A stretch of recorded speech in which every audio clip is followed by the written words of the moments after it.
Hello all, welcome to our channel. ఈరోజు మన వీడియోలో మీకు ఒక హెల్దీ లడ్డూని ఎలా చేసుకోవాలో చూపించబోతున్నాను. అదేంటంటే ఫూల్ మకానా లడ్డు అనమాట. ఇది పిల్లలకి, పెద్దలకి, ప్రతి ఒక్కరికి హెల్త్కి చాలా చాలా మంచిది. కాబట్టి ప్రతి ఒక్కరూ మిస్ అవ్వకుండా ట్రై చేసేయండి. ఎలాగో స్కూల్స్ కూడా ఓపెన్ అయిపోయినాయి కాబట్టి హెల్తీగా స్నాక్స్ బాక్సులు కూడా బాగా యూజ్ అవుతాయి. ఈ ఫూల్ మకానా లడ్డు నేను ఇంకోలాగా కూడా చేస్తానండి. అది కూడా నెక్స్ట్ టైం వీడియో తప్పకుండా చేసేస్తాను. ఇక లేట్ చేయకుండా ఈ హెల్దీ లడ్డూని ఎలా చేయాలో చూసేద్దాం. ముందుగా స్టవ్ వెలిగించేసి ఒక కడాయి పెట్టేసుకొని అందులోకి 2 కప్పుల వరకు ఫూల్ మకానా తీసేసుకున్నాను. వీటిని సిమ్ టు మీడియం ఫ్లేమ్లో పెట్టి బాగా వేయించుకోండి. హై ఫ్లేమ్లో పెట్టద్దు.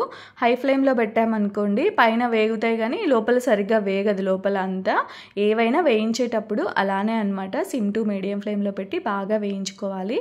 ఇలా క్రిస్పీగా అయిపోవాలన్నమాట. ఇంతవరకు వేయించేసుకొని పక్కకు తీసేసుకోండి. తర్వాత అదే కడాయిలోనే 1/2 కప్పు వరకు కాజు కూడా వేసుకోవాలి. ఈ కాజును కూడా సిమ్ టు మీడియం ఫ్లేమ్లో పెట్టి బాగా దోరగా వేయించేసుకోండి. హై ఫ్లేమ్లో పెడితే కాజు చుట్టూ బాగా నల్లగా అయిపోతుంది, లోపల వరకు వేగదనమాట. ఇలా బాగా సిమ్ టు మీడియం ఫ్లేమ్లో పెట్టి వేయించేసుకొని ఇలా కలర్ వచ్చే వరకు పక్కకు తీసేసుకోవాలి. తర్వాత అందులోనే బాదం పప్పు కూడా ఒక 1/2 కప్పు తీసేసుకోవాలి. తీసుకొని ఇవి కూడా కలర్ వచ్చే వరకు బాగా వేయించేసుకోండి. వీటిని కూడా సిమ్ టు మీడియం ఫ్లేమ్లోనే పెట్టాలి. ఇలా బాగా కలర్ వచ్చిన తర్వాత పక్కకు తీసేసి ఇందులోనే 1/2 కప్పు ఎండు కొబ్బరి తురుము వేసేసుకొని దీనిని కూడా వేయించుకోవాలి. ఇది మాత్రం సిమ్లోనే పెట్టాలి. సిమ్ టు మీడియం ఫ్లేమ్లో పెట్టకుండా ఓన్లీ సిమ్లోనే పెట్టి బాగా కలర్ చేంజ్ అయ్యే వరకు మంచిగా వేయించేసుకోవాలి. హై ఫ్లేమ్లో పెడితే బాగా త్వరగా మాడిపోయే ఛాన్స్ ఉంటుంది. సిమ్లో పెట్టి ఇలా బాగా కలర్ చేంజ్ అయ్యే వరకు మంచిగా వేయించేసుకోండి. ఇది కూడా పక్కకు తీసేసుకోండి. లాస్ట్లో ఇంకా ఎండు కొబ్బరి తురుము వేసాను కదా, ఇలా పొడిలా వస్తుందని చెప్పి ఎండు కొబ్బరి లాస్ట్లో వేసాను. ఇలా వస్తే ఇంకా టిష్యూతో క్లీన్ చేశాను. ఒకసారి లేదంటే వాటర్తో అయినా క్లీన్ చేసేసుకోవచ్చు, పర్లేదు. తర్వాత అదే కడాయిలోనే కొంచెం నెయ్యి వేసేసుకోవాలి. ఇవన్నీ వేయించడం కోసం ఇక్కడ నేను కాజు, బాదము, అలాగే పిస్తా, కొన్ని వాటర్ మిలన్ షీడ్స్ అయితే తీసుకున్నాను. ఈ 4ని వేసేసుకొని వేయించేసుకోవాలి. సిమ్లో పెట్టి బాగా వేయించేసుకోండి. కాజు, బాదం, పిస్తాని చిన్న చిన్నగా కట్ చేసేసాను.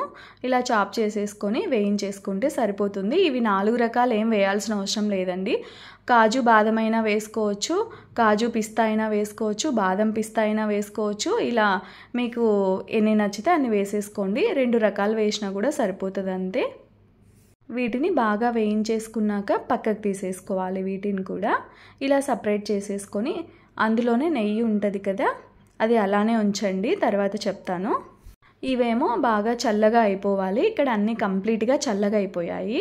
ఫుల్ మకానా సపరేట్ పెట్టేసుకోండి. అలాగే కాజు, బాదము, ఎండు కొబ్బరి ఈ 3ని కలిపి ఒక ప్లేట్లో సపరేట్ పెట్టేసుకోండి. ముందుగా మిక్సీ జార్ తీసేసుకొని కాజు, బాదం, ఎండు కొబ్బరి 3 ఒక దాంట్లో వేసుకున్నాం కదా, వాటన్నింటినీ కలిపి మిక్సీలో వేసుకొని బ్లెండ్ చేసేసుకోవాలి. మరీ మెత్తని పౌడర్లా కాకుండా కొంచెం బరకగా ఉండేలా చూసుకోండి. ఇలా బ్లెండ్ చేసుకున్న తర్వాత ఒక గిన్నెలోకి వేసేసుకోవాలి ఈ మిశ్రమాన్నంతా. ఇప్పుడు అదే మిక్సీ జార్లోకి మనం ఫూల్ మకానా సపరేట్ చేసి పెట్టుకున్నాం కదా, ఆ ఫూల్ మకానాను కూడా మిక్సీ జార్లోకి వేసేసుకొని బ్లెండ్ చేసేసుకోవాలి. ఇవి కూడా అంతే అండి, మరీ మెత్తని పౌడర్లా కాకుండా లైట్గా బరక ఉంటే బాగుంటుంది. ఇలా బ్లెండ్ చేసేసుకొని దీనిని కూడా అదే గిన్నెలోకే వేసేసుకోండి. ఇలా అన్నీ ఒక గిన్నెలోకే వేసేసుకోవాలి. తర్వాత ఇందాక వేయించి పెట్టుకున్నాం కదా కాజు, బాదం, పిస్తా, వాటర్ మిలన్ షీడ్స్, అవన్నీ పుచ్చకాయ విత్తనాలు అవన్నీ వేయించాం కదండి, ఆ వేయించినవన్నీ కూడా వేసేసి ఒకసారి ఇలా బాగా కలిపేసుకోండి. ఈ పౌడర్స్ అన్నీ బాగా కలిసిపోవాలి. ఇలా కలిపి పక్కకు పెట్టేసుకోండి. ఇప్పుడు ఇందాక కడాయిలో కొంచెం నెయ్యి మిగిలింది కదా, ఆ నెయ్యిలోనే ఇంక కొంచెం ఆయిల్ వేసేసుకోండి. స్టవ్ వెలిగించేసి ఇంకొంచెం ఆయిల్ వేసేసి ఇప్పుడు ఇందులోకి ఒక 3/4 కప్పు వరకు బెల్లం తీసేసుకుంటున్నాను. 3/4 కప్పు బెల్లము, 1/2 కప్పు వచ్చేసి నీళ్ళు అన్నమాట వేసేసుకొని ఒకసారి కలిపేసి ఇంకా ఈ బెల్లం అంతా కరిగిపోవాలి. కాసేపటికే బెల్లం ఇలా బాగా కరిగిపోతుంది. ఇంకా కొంచెం చిన్నగా అయినా తురిమి వేసేసుకోవచ్చు. ఇలా బాగా నురగొస్తుంది కదా, అప్పుడు కొంచెం యాలకుల పొడి వేసేసుకోండి. ఇలాచీ పౌడర్ వేసేసి ఒకసారి బాగా కలిపేసుకోండి. పాకం చెక్ చేసుకుంటూ ఉండాలండి. కాసేపటికి పాకం వచ్చేస్తుంది. తీగ పాకం రావాలంటే, ముదురు పాకం అస్సలు రాకూడదు లడ్డూకి. ఒక్కసారి పాకం చెక్ చేయండి, చూపిస్తాను చూడండి. ఇక్కడ ఇలా తీగలాగా రావాలన్నమాట. తీగ పాకం అందరికీ తెలిసే ఉంటుంది.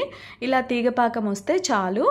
ముదురు పాకం అయితే అస్సలు రాకూడదు, చెప్పాను కదా, లడ్డూలు గట్టిగా అయిపోయే ఛాన్స్ ఉంటుంది.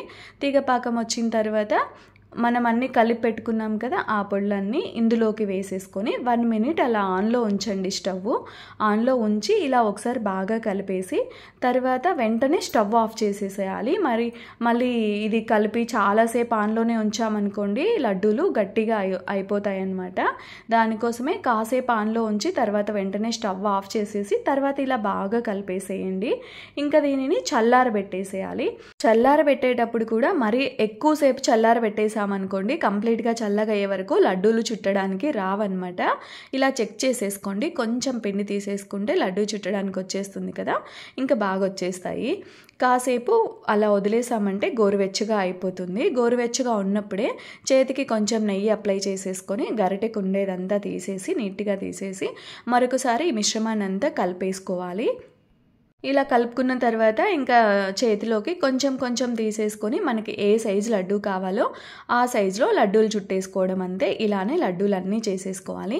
చేతికి ఏం ఎక్కువ నెయ్యి రాసుకోవాల్సిన అవసరం లేదండి. నేను చేతికి అప్లై చేసుకున్నది అలానే ఉంది, నీట్గా వచ్చేసింది. కడాయి కూడా చూసారు కదా, నేను కొంచెంగానే చేశాను, కొన్ని లడ్డూలే చేశాను. ఎందుకంటే ఫ్రెష్గా అప్పటికప్పుడే ఇలా కొన్నే చేస్తూ ఉంటాను అనమాట. ఒకే రకం లడ్డూలు కాకుండా మారుస్తూ ఉంటాను. నువ్వుల లడ్డూలు, రాగి లడ్డూలు, కోకోనట్ లడ్డూలు, ఇలా ఫూల్ మకానా లడ్డూలు ఒక్కొక్కసారి కొన్ని చేసి పెడుతూ ఉంటాను అనమాట, పిల్లలు కూడా బోర్ కొట్టకుండా. మన ఛానల్లో నువ్వుల లడ్డూలు, రాగి లడ్డూలు అవన్నీ ఉన్నాయండి. ఆ లింక్స్ డిస్క్రిప్షన్లో ఇచ్చేస్తాను, ఒకసారి అవి కూడా తప్పకుండా చెక్ చేసేయండి.